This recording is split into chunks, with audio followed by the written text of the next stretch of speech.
Hello, everyone, and welcome to another episode of the Rouge Rugby podcast, where we talk about real Canadian rugby. I'm Stu Hardy, joined as always by Derek Stu. Derek, the World Cup has finally kicked off. We had an explosive opener of France versus New Zealand. How do you find the opening weekend of 2023? I thought it was great. This was an absolutely unreal sports weekend. You know, obviously, as you said, starting with New Zealand, France, which was a cracker of a game. France handing New Zealand their first pool stage loss, which we did call on our prediction videos. France is a wagon right now, so I don't know what's gonna stop them, but they looked great in front of the home crowd. The crowd was buzzing. It was fantastic atmosphere to look at. So that was an unreal kickoff. Obviously, you had the rest of the World Cup that came to follow. The NFL's back. Canada won a bronze medal at the FIBA World Cup. USA finished fourth at the FIBA World Cup, which is hilarious. And FIBA is the basketball World Cup. FIBA's the basketball World Cup, yeah. And I can't remember which USA player said it before the tournament, but world champions of what, indeed, sir. And yeah, shows out that man. Germany ended up winning the whole thing there, but so that was a really great tournament too.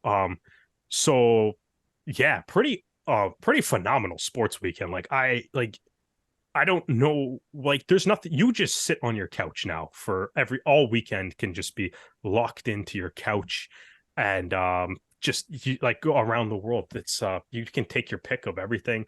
The time zones kind of work out. You can watch rugby in the morning, NFL at night. It's kind of nice. I thought the games were great. South Africa looks so good against Scotland. That's going to be scary. We saw that no look crossfield kick from Lebach was phenomenal. Try the tournament early on, but obviously, it seemed like there was, maybe we'll get into this later, but some officiating controversies and stuff early on too, especially around Tom Curry's tackle and, a handful of other things that happened. It seems like, unfortunately, as great as the rugby was, unfortunately, it seems like a lot of the time on social media was spent talking about the officiating and the fact that World Rugby is taking down videos that people are posting, which is kind of unfortunate because there is certainly a discussion to be had around some of the cards handed out, maybe in that Fiji Wales game for sure, and also the Tom Curry red card and some of the other cards handed out in the game. That's definitely a discussion, but the rugby was phenomenal across the board. Every game was pretty entertaining in their own right. Some games obviously a lot closer than others, but it kind of stinks that as great as this weekend was, it seems like, I don't know, it seemed to me that most of the social media chatter and everything was just people complaining about the refs, which is a discussion that needs to be had, but it's also a little unfortunate. I don't know. I think it's the negativity fuels rage clicks and stuff like that. It's true. Yeah. What did you think? What did you think of the Tom Curry red card? We might as well do it. I don't know. Screw it. I'm going to complain about talking about the refs. Let's talk about the refs. Why not? All right. Let's make this quick. I think Tom Curry was in the wrong position. You can argue that, he can't predict where the player is going to come down, and you can't always be pin perfect at the same time. That said, he was very upright for that tackle. Yeah. So if he was a step back, he could have gotten a bit lower. If he had just waited, he could have been able to adjust himself better. But as I think it's Squidge Rugby pointed it out, is that England have racked up the most red cards in 4 months, compared to a load of other nations that haven't racked up red cards in 4 years. So hey, refs are human too, man. They start looking for that stuff once they know it happens, right? Exactly. And this wasn't solely so the ref, sent him to the bunker for it to be reviewed. It was reviewed, and then it came back and said this is head-to-head contact. Yeah. And you can never referee intent.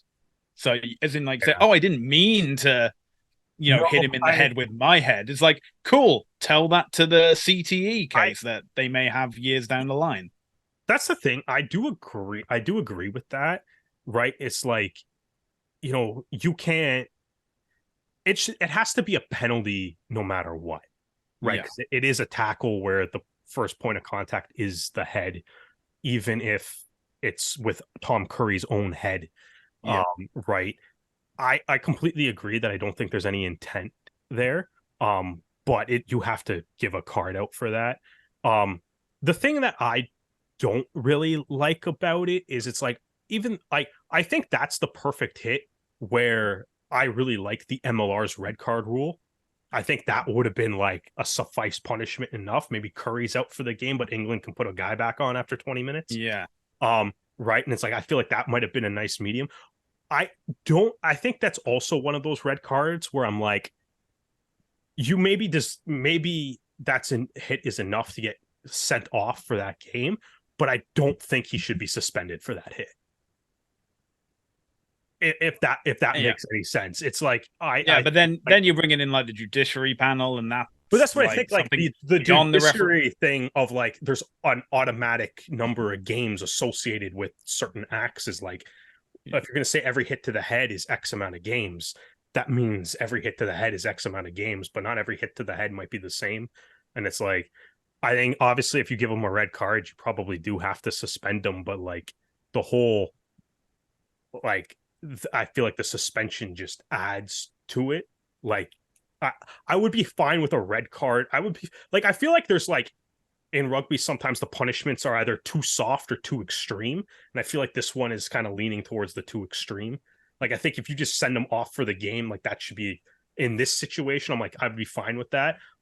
I think suspending them for 2 games is a little excessive on it, in my. Well, technically, he's suspended for 3, Yeah, and mainly it for the got complete like the mitigated or coaching. whatever because of Well, because it of was lack really of good. intent, like, which Yeah, is, well, the but entry point is 6 weeks. He admitted his yeah, like, guilt. He but apologized that's to the the thing, player, right? It's brought it like, down to 3, and then because of this coaching thing, bring but it down that's the to thing, and right? Like, everybody's complaining about like it's a harsh red card, but yeah, it's like it is a hit to the head, and that's the way the rules are worded, right? yeah, But it's like I think the rules are worded in a way that it's like every hit that makes contact with the head is the exact same, and I feel like this situation may have shown that they're not. But based on the way the rules are, it's probably the right call to give them a red card. yeah, Based on the way the yeah. rules I suppose. are. Anyways, Yeah. speaking of Anyway, red, we'll get onto the World Cup later. Let's yeah, talk let's about talk about fun stuff. something a bit closer to home. Because And that, Canadian rugby is far more important than the World Cup, so we got to talk about that. of course, absolutely. What do you think? This is a podcast for non-Canadian rugby? Get over Yeah, yourself. well, no, Anyway, today the Toronto Arrows announced their rebrand away from the TA logo to a brand new color scheme, and the design is focusing heavily on the Avro arrow. So if you actually go onto Twitter or X or whatever it's going to be called when well, yeah, Elon Musk has another uh, midlife crisis. So it's a winged A, and that winged A then forms the Toronto Arrows, Arrows name itself. And then in the video clip, it also shows the Arrows Rugby Club insignia, which is the Avro arrow on top of the maple leaf with blue and white. I want to say like zigzag lightning going on. I'm calling it Uh, lightning. yeah. Well, that's it. And it has ex Supra, which is Latin for from above, as well as a red lightning bolt underneath. And then the video concludes with from above as a hashtag and the colors of light blue, gray, and red. Also on Twitter, they explain the design choice of the winged A. So the winged idea comes from the Avro Canada logo, which is the manufacturer of the Avro Arrow, which gets the team's name. And the Arrows have done something like this before. They've used like Avro Canada to basically do Toronto Arrows warm up shirts, and I think Derek, you found one on the team's Instagram from earlier this season. Yeah, they have a lot of them. A lot of the training camp. It looks like they were. I'm assuming they were given these shirts at training camp because that's when the vast majority of the photos of them wearing it seem to appear, and you can kind of see them sprinkled through like training images as the season kind of goes on. Just I guess a guy deciding to rock a different shirt on the day. But yeah, it's basically the Avro Aero logo, but instead of the Avro Canada logo, but instead of Avro Canada, it says Toronto Arrows in like the same font and everything. But it's inside the triangle with the wings. So it definitely is something that it's like it feels like over, obviously the first Arrows logo, the Ontario Arrows, logo was the Avro Arrow flying by the CN Tower.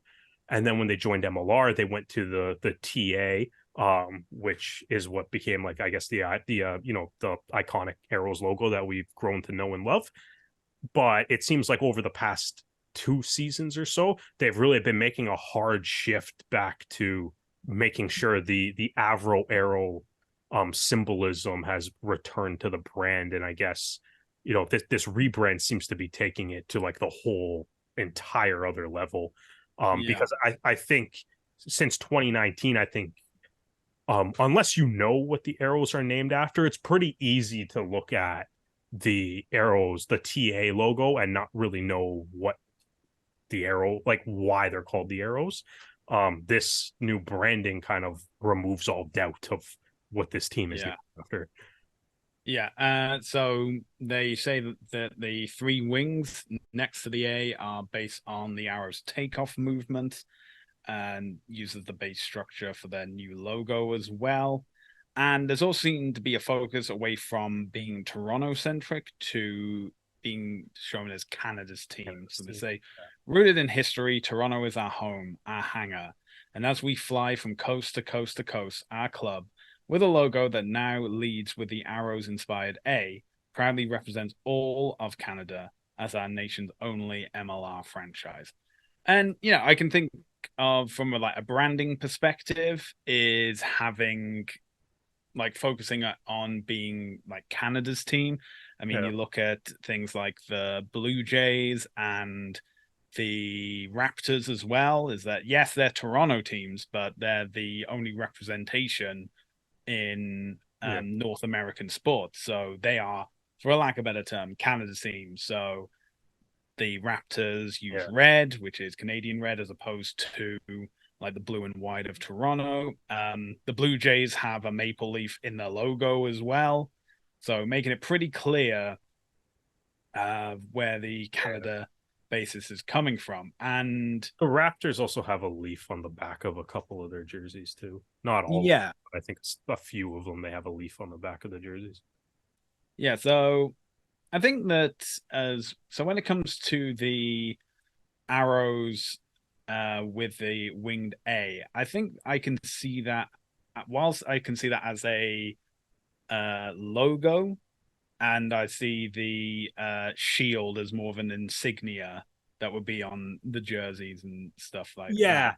I think for those of you that are watching on like YouTube, you'll notice that Derek and I are wearing arrows caps.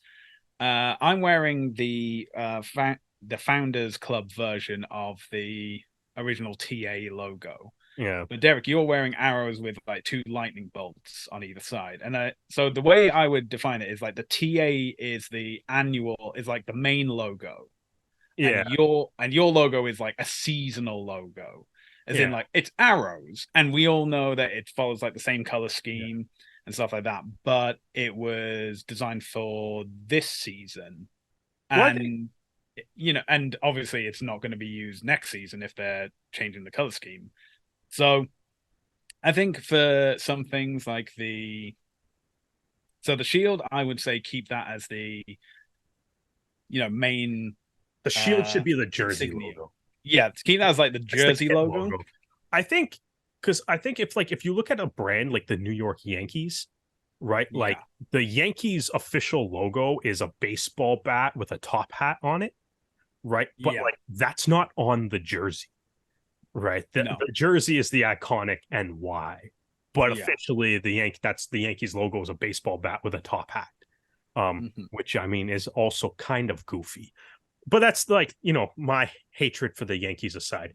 It's but like that's kind of the vibe I'm kind of getting from Yeah. this is that like the shield, like the shield to me is that's like looks like a traditional rugby badge or inspired Yeah. by a traditional rugby badge, right? And I'm like, that is what should be like on the crest of the jersey. And then the arrows, like the word mark and the winged A kind of feel like something that you can really use on like merch or like in order to do that. Um so I mean like that's kind of the explanation of the logos. Like what I guess what's your thoughts on the logos though? Like what do you think of the rebrand? Obviously we have a ton of Arrows merch with the old logo and stuff on it, but Yeah. right. And I think we've had a couple podcasts, especially when we're doing like the jersey rankings and stuff, where it's like Hmm. we've been big fans of the Arrows branding. So like where do you kind of stand on what the new logos are? Um, do you have a favorite? What are your thoughts? So from what I've been told, this was planned like a while ago. So, the Arrows have had their TA logo for like 5 years now, and it's not bad, but sometimes it's good to refresh. And obviously, you can always do a throwback logo Yeah. later down the line. There's nothing wrong with that. Um, so this got posted on like MLR subreddits, got posted on Twitter and social media and stuff. And a lot of people have been saying that they didn't know what the team was called, the Arrows. And now Yeah. there's because I know that the team have put out statements saying like, oh, we're based on the Avro Arrow, a sign of like Canadian engineering and possibilities and things like that. But those words get lost. Having the Avro Arrow front and center of the logo is basically telling people like this is why we are called this. This is like the defining reason why we are called the Arrows. We're not. It's Yeah. not after bow and arrows. It's about Uh, Canadian like military history. Um, the color choice as well is that it's not the standard like royal blue of Toronto. It's a light blue, which is actually closer to the Royal Canadian Air Force. So, it's and Air Force.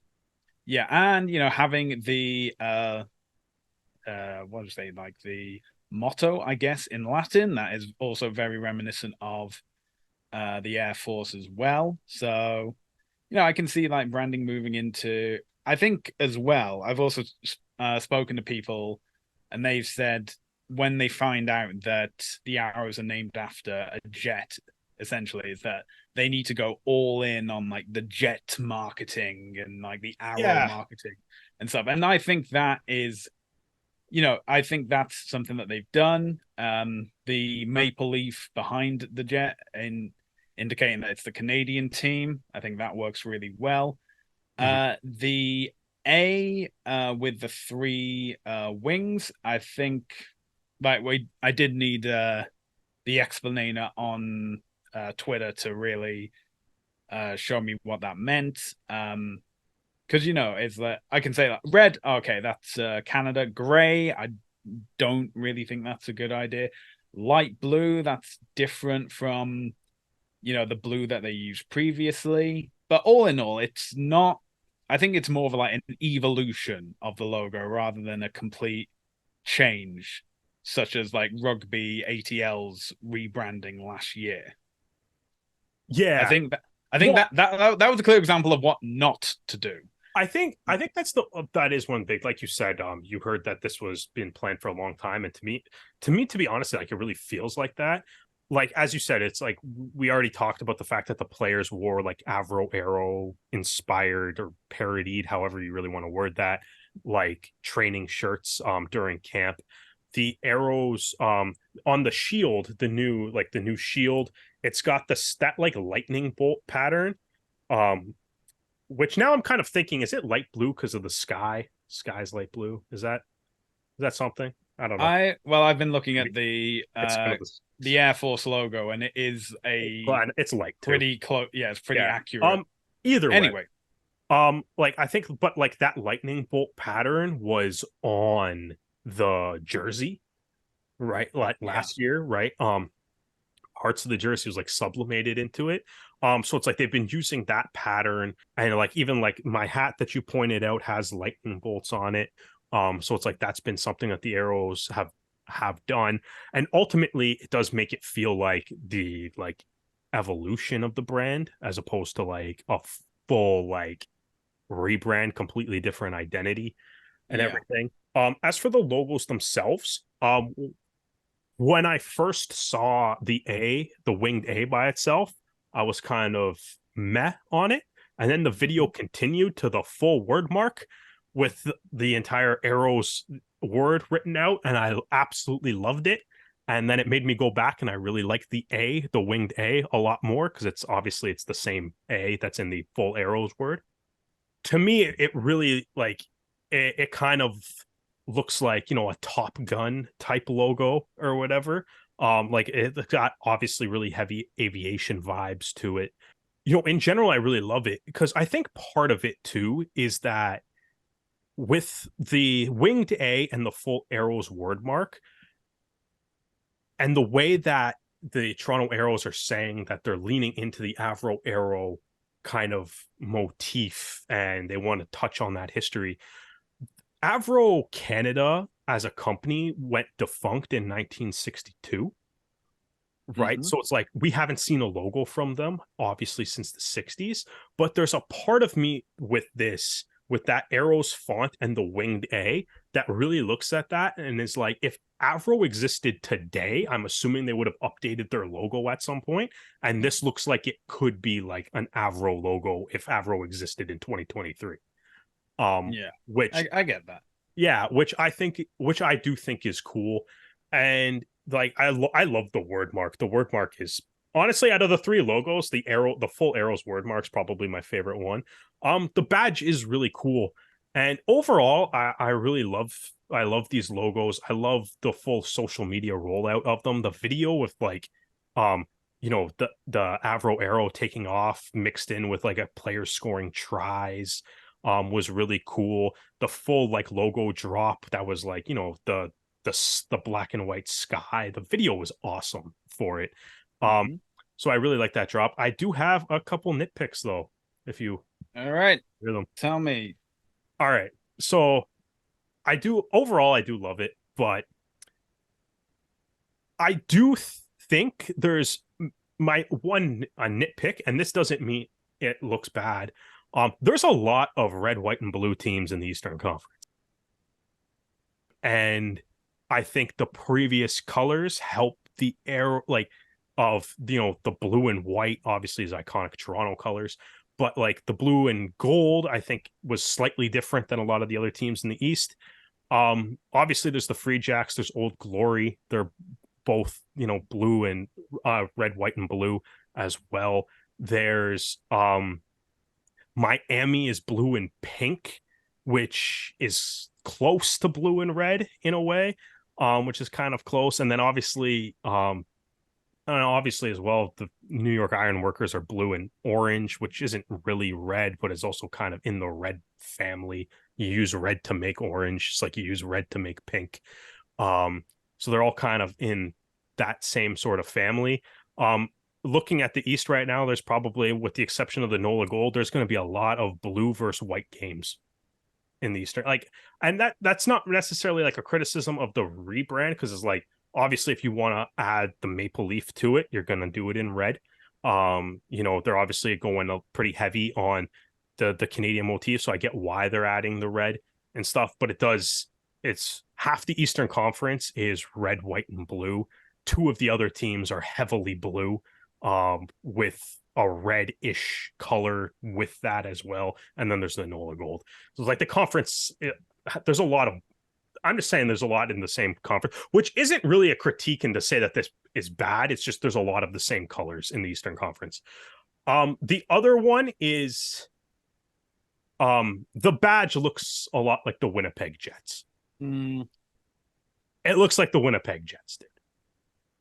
I kind of get. I Like I understand it's that it's a critique. jet on top of a leaf with a shield around it, and obviously the Jets are also a team that's heavily inspired by the Royal Canadian Air Force, and Mm-hmm. their logo represents that. And again, I'm calling this a nitpick because I also love the Jets logo, and I think the Arrows logo is also great, but as like you can't help but not notice the like there's similarities there. And I think like when I looked at it, I was like, oh, it kind of reminds me of the Winnipeg Jets a little bit.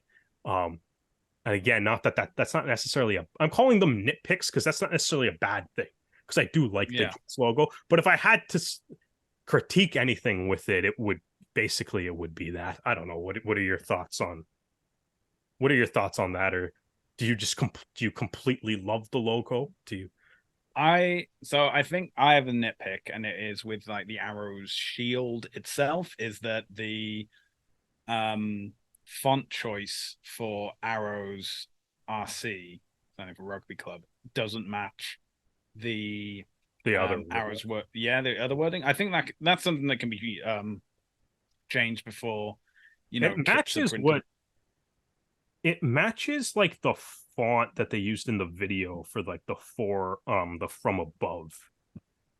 I know, but in Like the it same way, matches, if you, yeah. I think like the uniformity across all logos would Yeah. probably help it out a lot Yeah. more.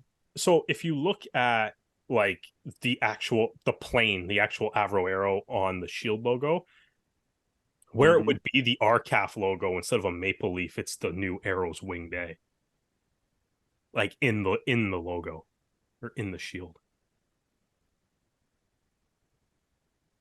You may have to click to zoom in on that, but Yeah, make sure you're I'm looking at not. So, which bit is the A itself?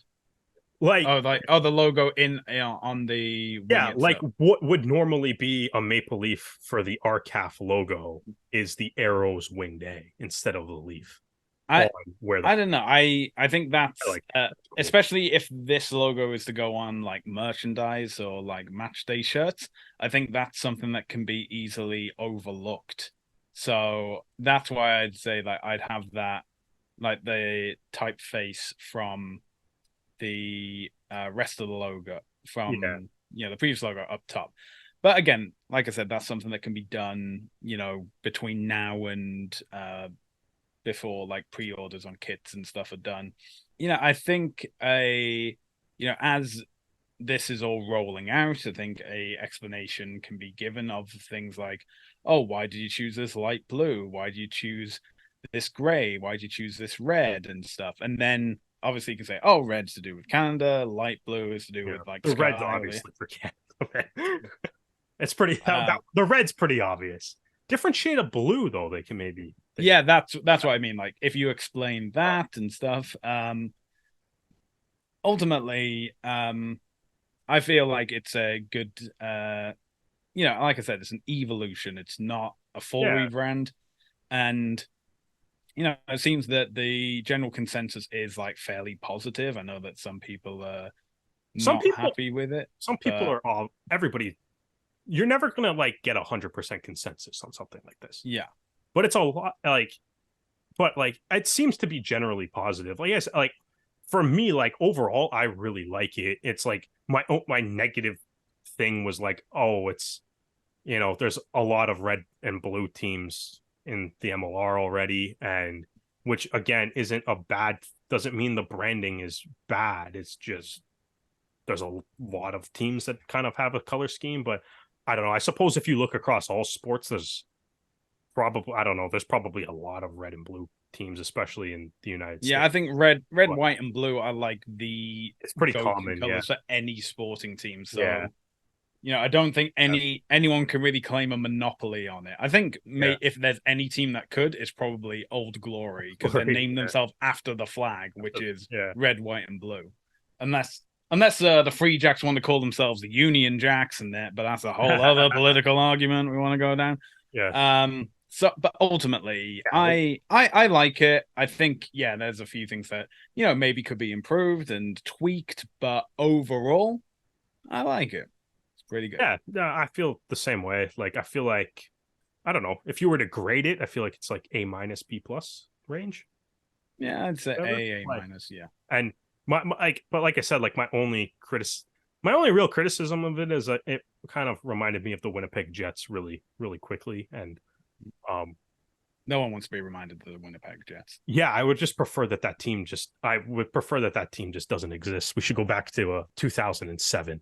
I want to see the Atlanta Thrashers and the Arizona Coyotes All instead of. right.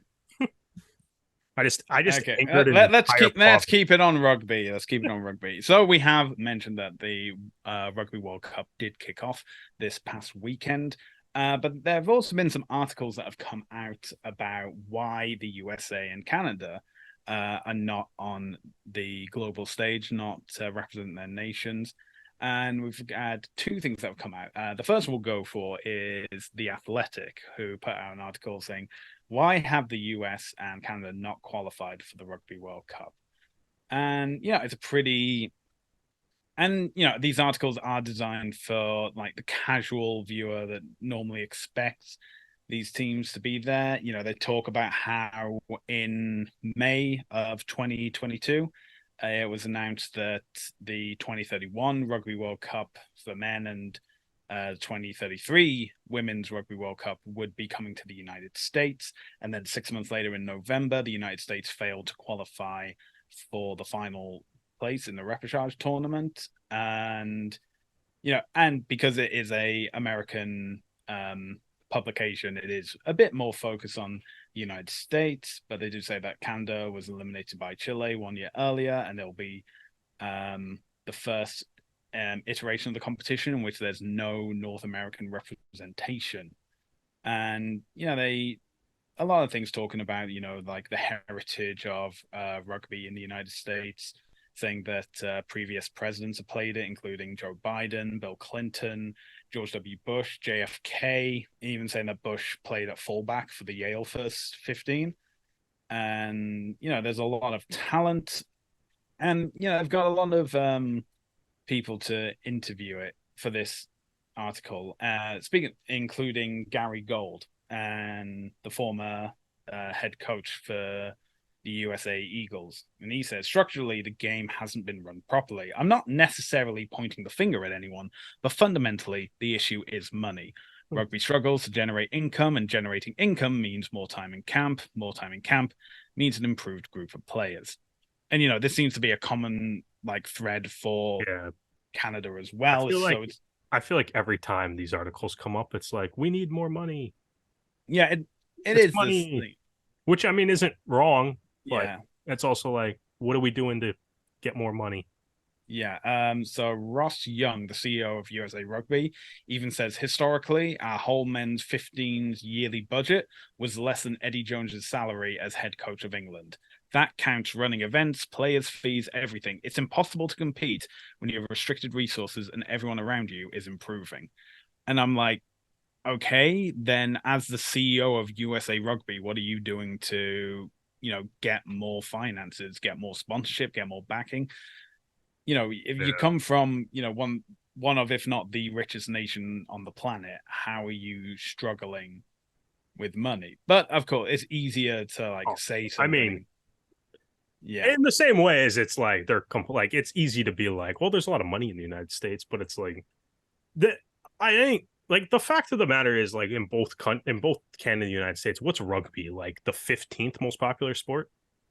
If that. If that, like, I mean, like, I think there's parts of it that are like, because I think this article compares like, like New Zealand gets mentioned because they have a small population. It's like what, 4 million ish people in New Zealand, four or five Yeah. million people, I think right? money's one thing, and I think culture is Yeah, another culture as also well. helps. Like, there's Yeah, they four, talk about like, oh, these small nations such as New Zealand and Wales, and yet they always. It's like, yeah, because yeah, it's because it's ingrained the in their most, culture. yeah, like, and that, like, I think that is like a significant part of it, right? Is it's Yeah. like, you know, like you think of like if you have like these New Zealand kids that are picking up a rugby ball like before they can walk, right? Like, and versus, you know, Team USA or like American players that's like, maybe you pick it up in high school, USA Canadians, maybe you pick it up in high school, maybe it's Yeah. later than that, maybe it's after you got cut from a football team and you decide to try to play rugby instead, right? But by that time you're already 23, 24 years old. Yeah. Right? Like it is a little bit different. I think it kind of all comes back to like what Sophie de Goody kept saying at the end of the Women's World Cup. It's like Yeah. more games, more resources. But if you focus on the more resources part of that, it's like, it becomes like kind of, I think, like a chicken or the egg scenario. It's like, is team success at the national level going to help drive interest and create more money, or do we need to find a way to create more money and drive up interest in order to lead to like national team success? There. So Jacob Whitehead, who wrote this article, also talks about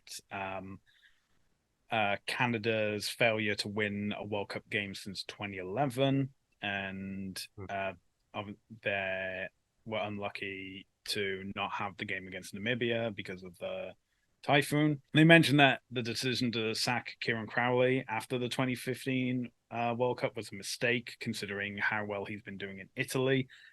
That's a big what if, though. Yeah, well, that's something we'll get to in a second. And saying they're going with Kingsley Jones, they do say, to be fair to Jones, he inherited a difficult situation.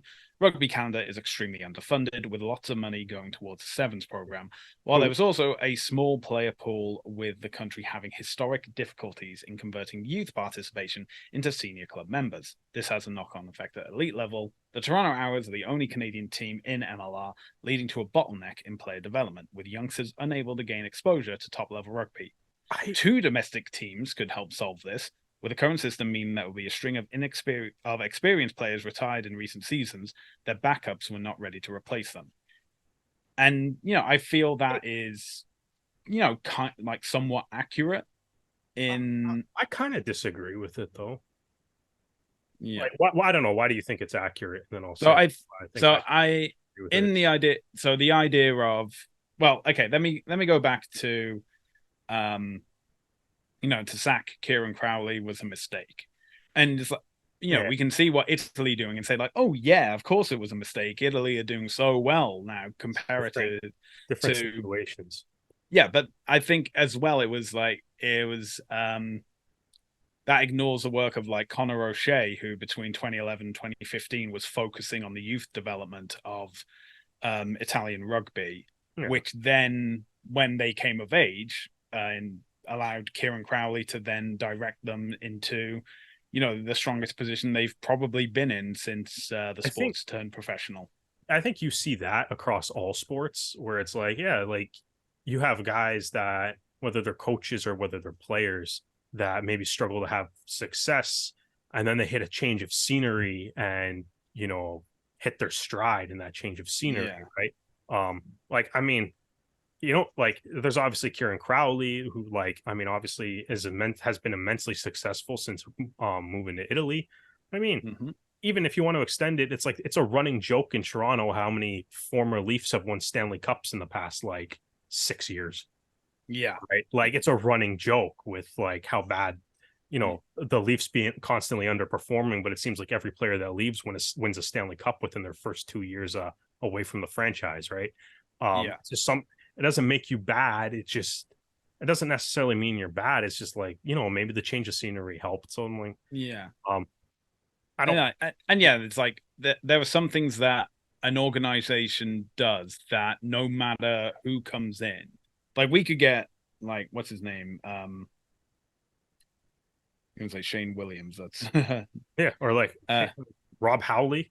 Yeah, well, exactly. Rob, we're still losing. It doesn't matter who you get in if the structure of the organization isn't focused in the right direction, they're not putting their resources in the right place. It doesn't matter. We could get Eddie Jones, Warren Gatland, a super like team of coaches. And it still wouldn't change the results. It would go back to money. You couldn't afford that. Yeah, and let's say that they decide to volunteer out of the kindness of their heart to, coach Canada for like the next World Cup, and they still wouldn't qualify. On to the next point of, saying that there's only one Canadian team in MLR that leads to a bottleneck in player development, and two domestic teams would help solve this. I do agree. I mean, yes, we have more Canadians in MLR, like season on season. That is a fact that is measurable. But the issue is that they're playing south of the border. They're not playing in Canada, and I do think having another team so that one one club isn't seen as the entire like bearer of Canadian sport in that regard. And I know I'm saying this after the Arrows have announced a complete run as Canada's team, which they should. But in the same way that, as in, the Blue Jays weren't always the only Canadian team in Major League Baseball, and the Raptors weren't always the only Canadian team in the NBA. Is that I think having another team that and we've like thrown this around of saying like, oh, there should be a team in Vancouver or there should be a team in BC, and again, money. And yeah, it is down to money as well. And there is we'll be talking about another article and like how the disconnect between Rugby Canada or either sporting union authority and the league itself, because the league is a for-profit league that is not meant to be the development of its sole purpose isn't meant to be to promote the national team. It's meant to be a for-profit service, and being a improvement of the national team is seen as a bonus but not the ends. USA and Canada have problems that have nothing to do with the MLR. The thing though, in my thoughts on like the second Canadian team, I think it would be good, but I'm also kind of sick of hearing about it. Like at a certain point, like we've seen a handful of articles and stuff. We got that one group led by O'Gorman that had the article earlier this year asking, saying they need like a Ryan Reynolds type. And it's like, I'm sure there's a lot of people that are capable of, coaching or managing or being an athletic therapist or team staff in some sort. But it's like, at some point, it's like, does somebody have the money that they can put up to actually do this or not? Right. And like, I do feel like that it's always coming back to like the same circular argument. Exactly. It's a circle. It's a circle. And it's always we need money to do this, and to do this, we need money. So. But the other thing that I have is for the second MLR team, which I do kind of disagree with, and it comes to the MLR, is like, right, is Canadian players count as domestic in the MLR for every team? Right. Yeah. Obviously there's maybe some visa issues associated with that. And I think that's like the number one thing that the MLR needs to like work on and figure out. Yeah. Is to make that transition and even like Rugby Canada needs to be working on to figure out what's the easiest way to get Canadian players visas and stuff. Obviously, we've seen some like an increase in uncapped players playing for American teams, right, over the past few years, and I would love to see that number go up. In regards to like the bottleneck comment, though, it's like, do you remember when we interviewed Mike Smith on the podcast? I do, yes. Yeah, right. So remember how he was talking about when he was looking at signing an MLR, and it came down to the Arrows or the San Diego Legion, and he picked the Legion because of the Arrows back row, and he thought he would have a better chance at playing for the Legion, right? Yeah. And so he did that, went to the Legion, and became a superstar in this league playing for the Legion, right? And it's like there's nothing like, I mean, other than being signed, like there's nothing really stopping other players from doing that, right? Like look at the MLR champions right now, right? There's more Canadians on that team Than than Americans. Americans. Yeah. There's more. Like it's to me, it's like you don't. It's like it. You obviously the end goal is to want to have more Canadians in the league, right? Yeah. A team in Canada may help that, right? But also just like if MLR is like, okay, we're expanding to 20 teams next year, they're all in the States, that's still going to open up jobs that Canadian rugby players can go to, right? It's like we have to figure out like that pathway and stuff. The Free Jacks won a shield based on Canadians and a couple guys from Namibia, but like that's the basis of their team. Like that's the core of their team is all Canadians, right? So it's like I don't think it's like unless somebody is finally able to actually put up the money and do the work to actually put a second team in Canada. I think it's like we can't ignore the fact that Canadians can go and play for the American teams in MLR. That's just like kind of my opinion on that. We do need to work on the visa stuff, but make it easier. But and to be honest, is like I know the Arrows have said that as part of their remit, they're like, oh, we want to have Canadian players. We don't have like American players, with that like one exception in 2021, but that was more due to like that was a COVID circumstance than anything else. But you know, there's absolutely nothing to say that if a Vancouver team does emerge, if they don't pick, what's to stop them from picking all Americans if they wanted to? Yeah, no, that's exactly the other thing. It's but again, somebody else would have this mindset that Bill Webb created for the Arrows, right? It's like you could just be like, we're gonna win. Like the Free Jacks have more Canadians on their team than Americans. It's like where they are doesn't stop them from getting players from across the border. So go the other way. Again, I just want to also remind these articles are designed for, you know, people who don't necessarily watch MLR. They're more interested in like on the national team scale, you know, the casual fans that turn up for like the World Cup. I mean, maybe a few of the qualifiers, and that's about both of the articles that we're kind of talking about right now are like, to me, it's like they're clearly being released at this time because it's the World Cup. Yeah, I know. Draw the eyeballs on it and stuff. Either way.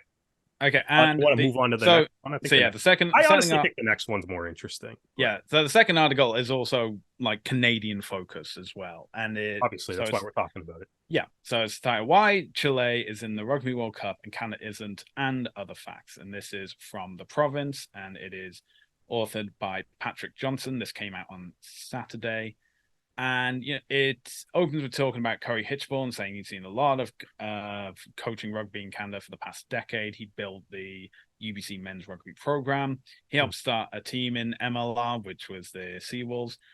He's coached at the national age grade level. He's still the coach of the BC Bears. And as of today, he's not. Well, he's still the coach of the BC Bears. He's sorry, the BC Bears. Yeah. Sorry, I thought you said UBC. UBC. Yes, UBC. Yeah, sorry. So, and you know, whereas he's been on this podcast, he's been very frank about what has gone badly wrong and why Chile is making their debut in France, and while Canada is sitting on the side. So the first quote, he says, Chile simply has better domestic competition. Canada has nothing below the national team. So as much as everybody wants to sit there and go, oh, it's Kingsley Jones this and Kingsley Jones that, what does he have to work with? Why is it that this guy has to coach rugby in a country where the top end players are coming out of a university? Okay, first of all, I will blame Kingsley Jones for anything if I so wish. I think, okay, so one, the domestic competition thing, completely agree with. Even the Kingsley Jones thing, one, I agree with you, but I also kind of agree with Curry on this one too. I think Rugby Canada has more problems than just the head coach. Yeah, it does, right? I do think, though, to quote one of the original Jared Kiso Letterkenny sketches of hockey cliches, you know, when a team's struggling, hey, unfortunately, somebody's got to wear it, and that's usually the coach, right? Yeah. Like that's what it is. Um, but either way, all right, continue. Yeah. No, I will agree as well in the sense of so I'll put this like this: when Kingsley Jones was hired in 2017, he was the only full-time member of coaching staff Yeah, up and until the 2019 World Cup. He would only be able to get like an attack coach and a defense coach come in for the America's Rugby Championship yeah. or Again, you a need couple of money games. to hire Yeah. those guys. Anyway, so there's also a quote from Pablo Lemoyne, who is Chile's current head coach. He said, "I believe Chile made the difference in aspects that have forged the most epic moments in sports: mentality, faith, conviction, heart, courage, and dedication. That combined with the intense and professional work in the process made that slight difference for the Condorles to secure the qualification." And that I fully agree with as well. So people have said that Chile is going through a golden generation at this moment, and I'll say, yeah, it's very easy to have a golden generation when you have a centralized high performance center.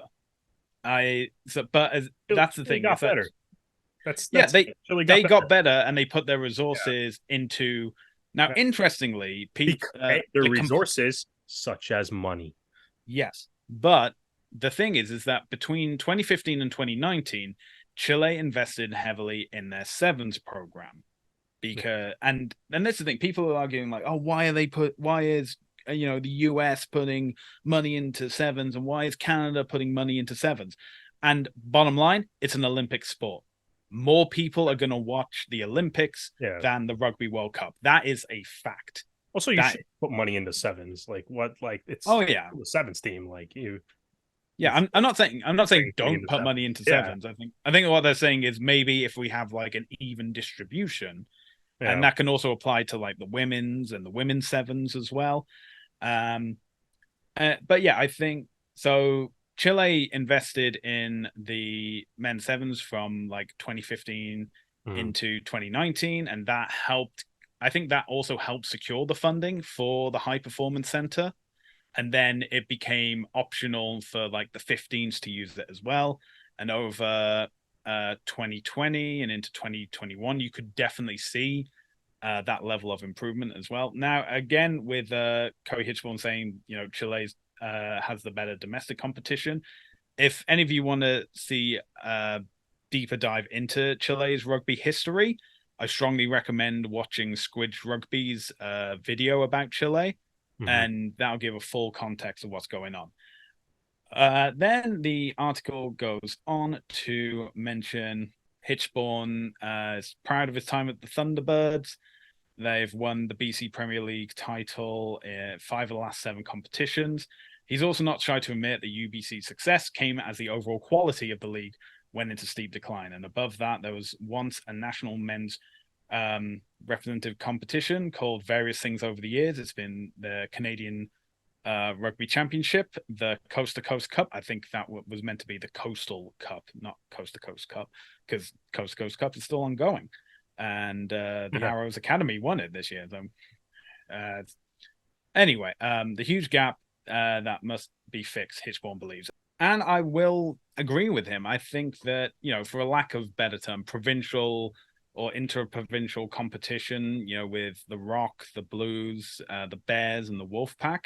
I think having something like that, especially in, say, like the second half of the year between July and Mm-hmm. the end of the year, I think that will allow a gap to be filled. Again, we're coming back to the whole thing of where's the money for it. Yeah, money. But Money. I'll carry on with another quote because Curry hasn't been impressed with what MLR's doing. And again, the article mentions it's now completed 5 seasons, mostly with US based teams, but with Arrows, one of the more stable members.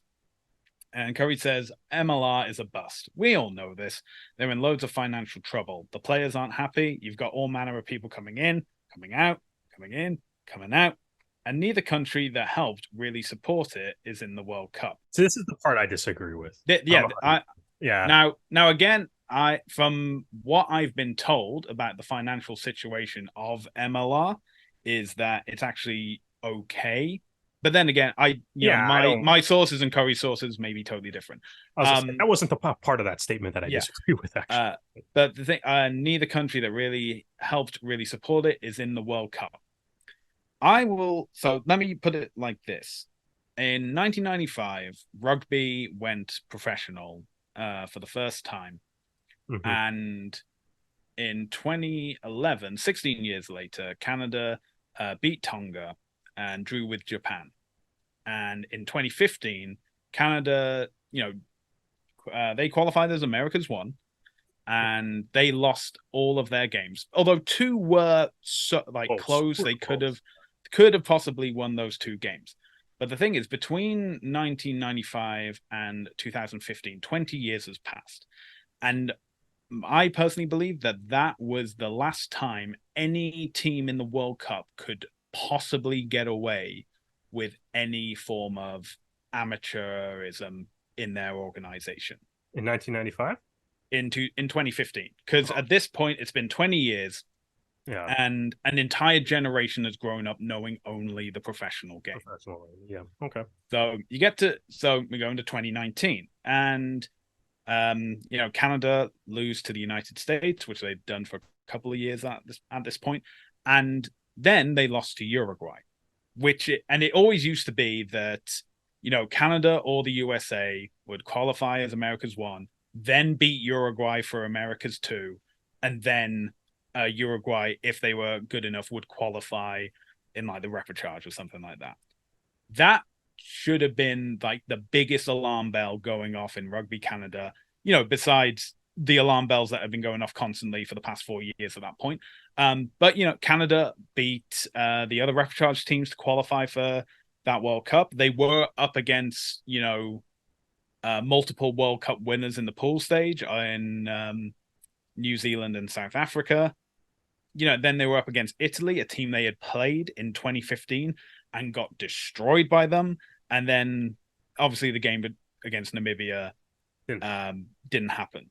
But I feel like that was the remnant. It's still the remnant of like the amateur approach of the idea of, the old boys club and the fossils of Rugby Canada being like, professionalism, it'll never last. They'll go back to being an amateur game as it's always been throughout its history. Rah, rah, rah. There were amateur players on the 2019 World Cup. Exactly. That highlighted that point as well. Granted, though, in saying that, one of them was Ben Lesage, who fully deserved to be on that team. He was just out of university at that time, but he was still the best center that Canada had.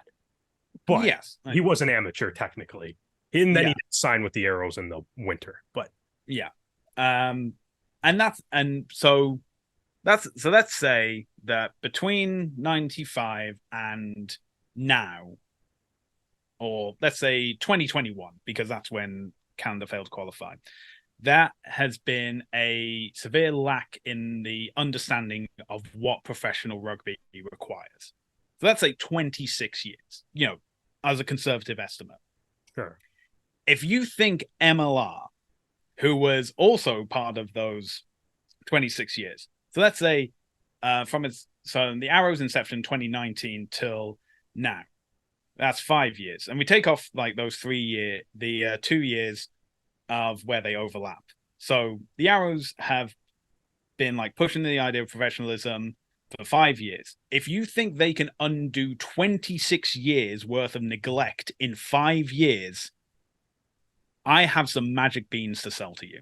I think that is part of it. I mean, when we had what was it, 2-3 weeks ago, we had Louis Mailloux on our podcast, and you asked him about what he thinks, and that was his response. Is like, sometimes people can be really harsh on MLR, and it's a brand new league.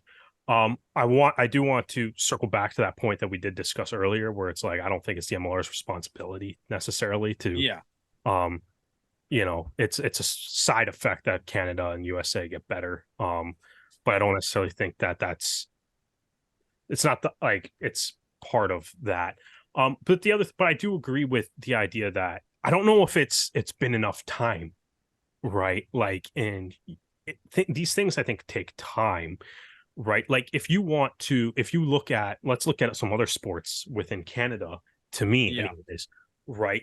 Um, the the Toronto Raptors joined the NBA in 1995. So same year that Yeah. coincidentally rugby went pro.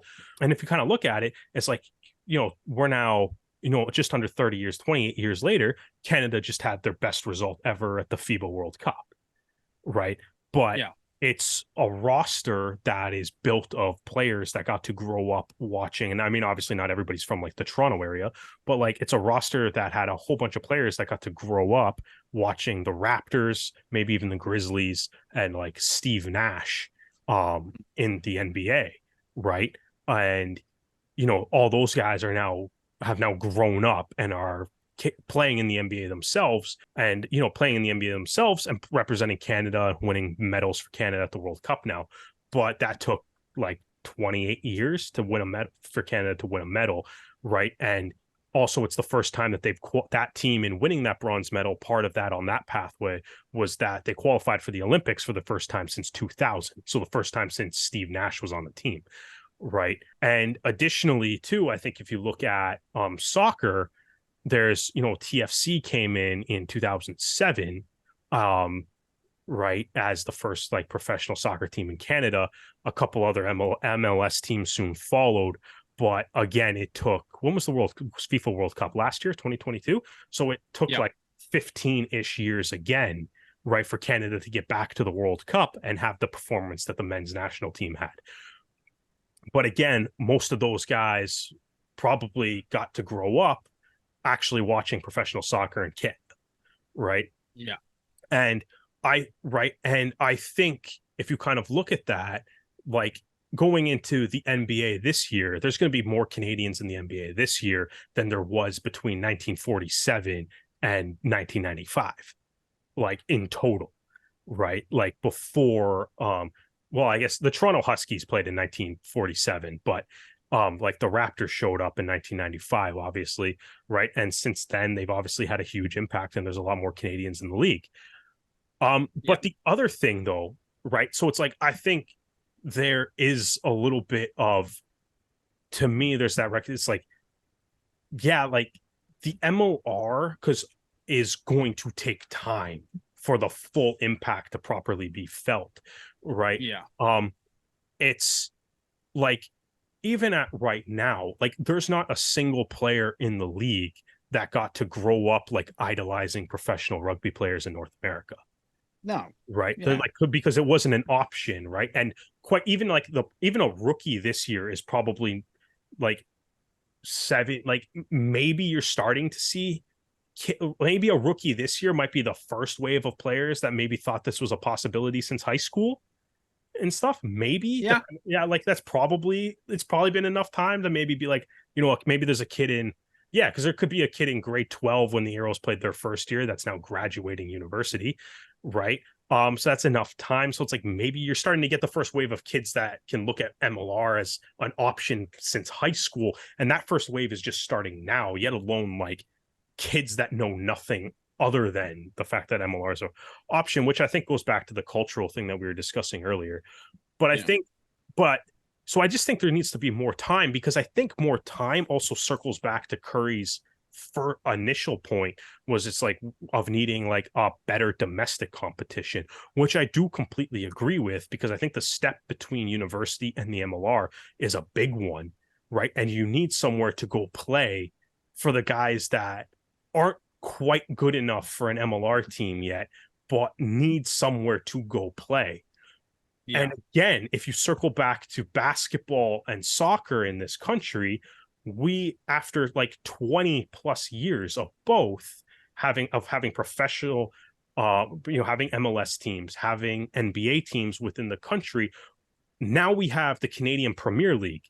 So if you want to play soccer, it's like you can play soccer in the All-Pro Canadian Domestic League, as well as the Canadian Elite Basketball League, which is an all-Canadian basketball league, right? Yeah. And those are both those are probably about the same age as MLR, give or take, maybe younger, maybe newer. I think the CFL. The CFL is one of the oldest leagues in North America. But one of the this, oldest rugby leagues, actually. yeah, But yeah, the Canadian Premier League, I think, has been around since, it was like, yep, 2017. So yeah, the 2017, same. so around the same amount of time. And the Canadian Elite Basketball League's like what, 2018, 2019, I think, right? And Yeah, it's like so like that's all we're starting to see that now, like after 20 years, 20 plus years. Right now we got like even like, and those are sports like soccer and basketball. Like those are two of the top five most popular sports in our country. yeah. Depending on I, how you rank them I and how you, but like, I also think as well is that when talking about yeah, like the Coastal Cup and the Canadian, well, yeah, especially the Canadian Rugby Championship, that that needs used that was the place of MLR, but that was pre MLR's MLR. yeah. That was I think though, even with that, right, like the Coast to Coast Cup that you touched on, like, and again, it's probably a money thing, right? yep, it But always like, is. yeah, but like that, I think that tournament was a great tournament. Like the 6 games that were played during that tournament were all great. They were all high quality, right? Yeah, But there's a part of me that's also like, okay, like we need more than 2 games on 1 week, yeah, right? For all those players that are involved. Like you do need, right? Like you probably need like, Pacific Pride playing the Arrows Academy more often, or playing the BC Bears, or Atlantic Sublex, or the Quebec provincial team, or whoever yeah, else, right? You do need that. Um, so it's like, because I completely agree with Curry on that. Like there needs to be another step. Like there has, yeah, like it's not, there's a missing, it is a really big jump. And like there needs to be somewhere else for those guys to go to continue to develop, right? yeah, And like that's definitely needed. But I think with all these things take time. The last point from this article that I did kind of want to touch on is Jeb Sinclair yeah, talks about, wanting to see more guys go overseas. yeah. Um, So that his which quote was, yeah, the competition overseas in New Zealand, Australia, France, England is just better," which is true. correct. Yeah, When I was over there, you had 2 foreign player spots. I correct. think that's still in place. But this was when he was going into the English Premiership. Yeah. Everyone else that was from the EU, so they were exempt from roster rules, or players from countries like South Africa and Argentina were covered by COPAC, which is just like a Yeah. freedom of movement trade agreement. To get into the team, I was fighting against 2 All Blacks, and so that meant I had to price myself accordingly. And the thing is, though, is that It's true. if you are a player that can get picked up by a team in like the top 10 or the Premiership, you are basically given the choice. Especially, well, first thing they'll ask is, do you have a passport of a nation, whether it's France or the Great Britain? And that will definitely help, because then you'll be classified as a domestic player, and you'll be kept on as such. But if you don't, then they'll say like, "Hey, we are paying you this much, and we expect you to be here when our Well, like, domestic players are on international duty." I think like that's the thing, right? Is it's like, for whatever reason it is, like we have guys doing that. Yeah, Like Tyler Duguid, I think, is becoming the poster child of the guy doing that right now. yeah. He's playing There's a Unreal number in of France. guys in France. Yeah, Yeah, but he's playing Unreal in France and he's still not capped yet. Will Percillier, same thing. Well, like not the same thing. He is capped, but like, you know, the guys that are going over for one reason or another don't seem to be getting selected for the national team. That being yeah, said, too, like right now, guys like Andrew Quattrin and Cole Keith are playing in New Zealand yeah, during the offseason. So guys, James O'Neill went to Scotland last year. Guys are doing this. But yeah, for some reason, the guys that seem to be playing in the biggest leagues, um, you know, Tyler Duguid, Will Percillier, Shane O'Leary, that are playing, or like Shane O'Leary up until last year, anyways, like yeah. don't seem to get selected for the national team for some reason, right? Again, I don't think that Jeb Sinclair is wrong in saying we should have more guys go over there, but like those guys aren't getting picked for the team. Yeah. If it's That's like, another issue. But if it's a case of, do 2 seasons with a French club in like the D2, mhm. and you make a fair bit of money out of that, who knows, maybe you even get promoted and get more money Yeah, playing in the top 14.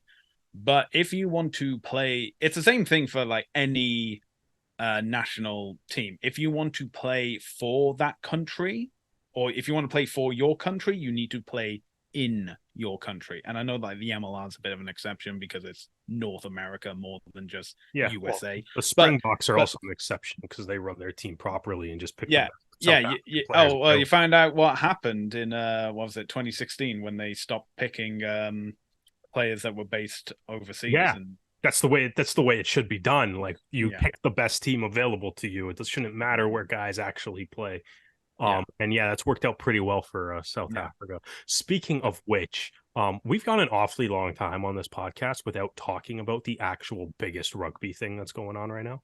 Let's talk about the World Cup as it is going on, because we have to do our predictions for the next weekend. And so, we did pretty well. Derek, you got 7 correct. I got Wow. 6 because I'm curse so you, mad at Wales. Scotland. I'm so mad at Wales. I, I I don't know. understand. I understand why you hate cheering for Wales. This is very annoying. Okay. Well, I did pick Fiji, but the Wales beat them, and Yeah. Yeah, well, South Africa beat Scotland, and Australia beat Georgia. yeah, So South Africa should have beat Scotland. I don't know what you were thinking on that pick. anyway, okay, we're gonna blitz through these. Derek, I want you just to tell me who you think is going to win. First up, we have France versus Uruguay. Oh man, so Uruguay, obviously Uruguay's first game. Shout out to all the former Arrows that are still on Uruguay: Gaston Mirez, Manuel Diana. Love the honorary Canadians. Yeah, exactly. Uruguay is my favorite. As always, the second favorite team at the World Cup for Arrows fans, and the I have nobody else to cheer for, so I'm going to cheer for Gaston Mirez and Manuel Diana. France is it's France in France. I don't really see them losing at this too much at this tournament. So France. I don't know if I see them losing at all at this tournament, to be honest. All right. Okay, I agree with you. I'm going to go with France as well. We Yeah. also have another Pool A game: New Zealand versus Namibia. Well, the I record. know you love your upsets. I do love my upsets, and I did see Namibia score a try against New Zealand in 2015, but they lost that game. They lost that game as well in 2019. I do not see them getting the win again this time. I'm going with New Zealand. Yeah, that seems like the correct call. Okay, up next we have Samoa versus Chile in Pool D. Who do you think is going to win that one? Just need the name. Yeah, I mean, go with your gut. Pick a name. I mean, probably I would pick Samoa. I really thought Chile played really well against Japan, though. And hopefully they can. I would love to see Chile get an upset win, though. So to me, you know what? I'm going to go for the upset. I'm going to say nice. Chile. Nice. I thought they played really good against Japan. It's just I guess they just ran out of gas at the end of the game. Yeah, and a bit of indiscipline with those 2 yellows, but yeah, that didn't help either. Anyway, next up we have 2 teams that normally play in red. One will not. Is Wales versus Portugal, and I'm going with Wales. Derek, are you going to go with Portugal?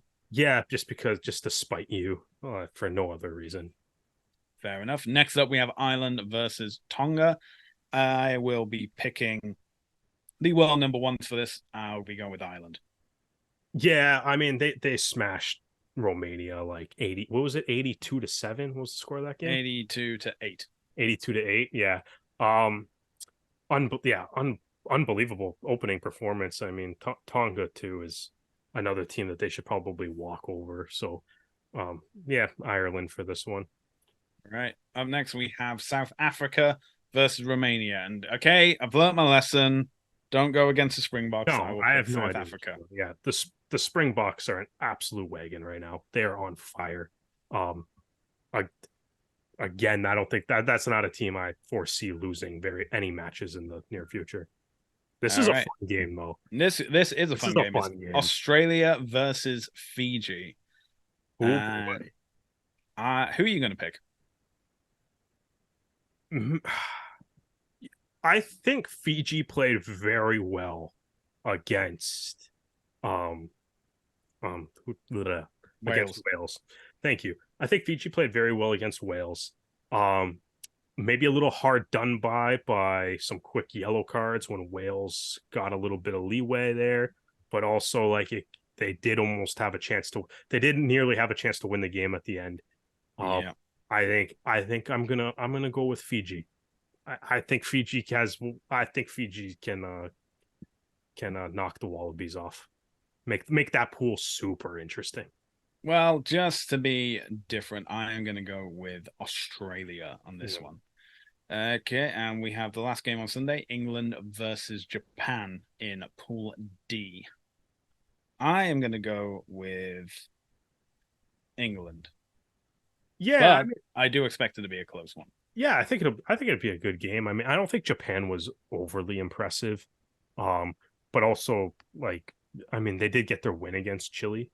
But obviously, I think sometimes just better teams just kind of overpower some of the weaker teams like in the second half. Tom Curry's suspension is going to hurt England a little bit because they already have a couple of guys suspended and whatnot. But I would still back England to win this game.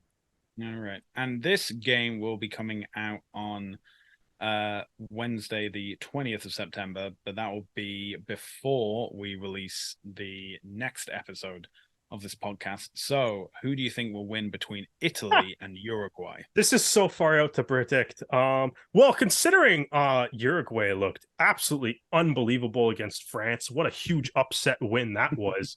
I'm going to take Uruguay because I like the momentum that they built after that game against France that we haven't seen yet, but well, I don't know what game you were watching, but I saw France, continue their dominance. Far out to predict this game. So far, it is far out to predict this game, but I'd rather do this than, and I'm okay to wipe the egg off my face.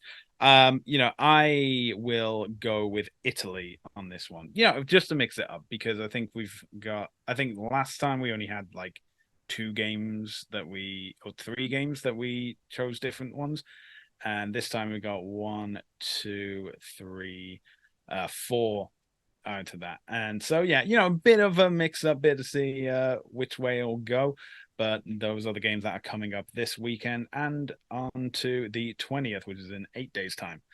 And if you want to watch any of those games, they are available on TSN or tsn.ca. Make sure you check the listings to see which ones are available. All the replays are also available if you miss games. Yes. And if you enjoyed this episode, be sure to check out more as well as our written pieces on our website, therougerugby.ca. You can also find the podcast on Spotify, S4P, and Apple Podcasts. We also have our YouTube channel at The Rouge Rugby with episodes of the podcast as well as extra interviews with players and coaches. Make sure to like and subscribe and hit the bell notification to stay up to date with all our videos. We're also available across social media, including Facebook, Twitter, Instagram, TikTok, and Threads, all at The Rouge Rugby. Derek, where can the fine people find you on social media? At Brissette the Jet across all social media platforms. And you can find me across social media at Hardman, spelled H4RDMAN. Well, that's where we're going to end this episode. Derek, thank you for joining me, and thank you all for joining us for another episode of the Rouge Rugby podcast, where we focus on real Canadian rugby. We hope you can join us again next time.